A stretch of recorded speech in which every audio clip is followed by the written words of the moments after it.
If you've been dealing with fatigue, anxiety, inflammation, gut issues, or hormone problems, there is a good chance chronic stress is at the center of it. And it's not just feeling stressed. Chronic stress literally rewires your hormones, your nervous system, your immune system, and even your gut. Today I'm breaking down exactly what long-term stress does to your body and why it's so much more powerful than most people realize. Let's start with cortisol and the HPA axis. Acute stress, like sudden scare, gives you a healthy short-term spike in cortisol.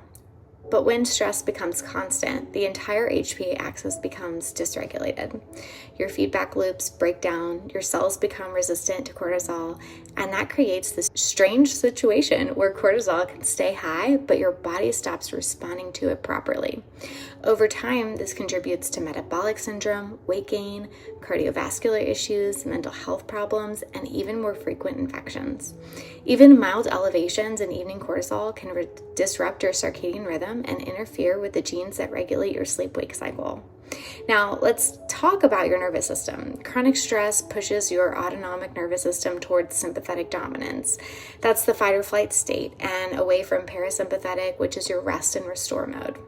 This shift comes from activation of both the HPA axis and the sympathetic adrenal medullary system.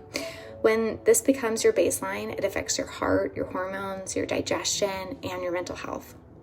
Now, the gut. Chronic stress absolutely impacts the digestive system and the microbiome. Stress hormones like CRF can change gut motility, increase oxidative damage, and activate immune cells in the gut. This leads to dysbiosis, increased intestinal permeability, and a weakened gut barrier. And because the gut and brain talk to each other constantly, changes in the microbiome can feed back into your stress response, creating a vicious cycle. Your immune system also takes a major hit. Chronic stress changes the distribution and function of key immune cells. It lowers T and B cell activity, reduces natural killer cell function, and increases pro-inflammatory cytokines like IL-6 and TNF-alpha. Acute stress can boost immunity briefly, but chronic stress suppresses it or dysregulates it entirely. This makes you more susceptible to illness, slows healing, and accelerates inflammatory diseases. And speaking of inflammation, chronic stress creates a long-term pro-inflammatory state throughout the body.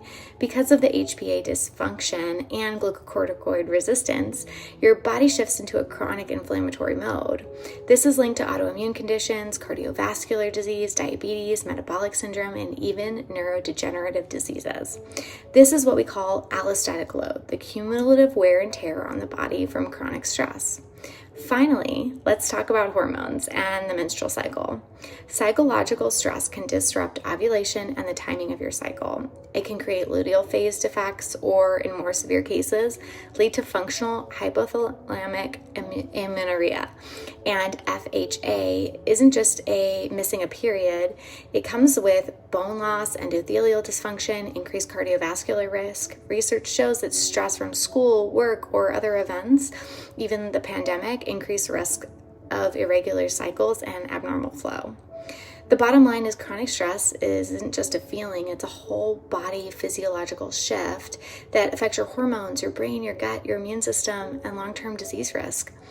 If this helped you understand stress in a new way, comment below and tell me which part of this surprised you the most. I'd love to hear what resonates with you.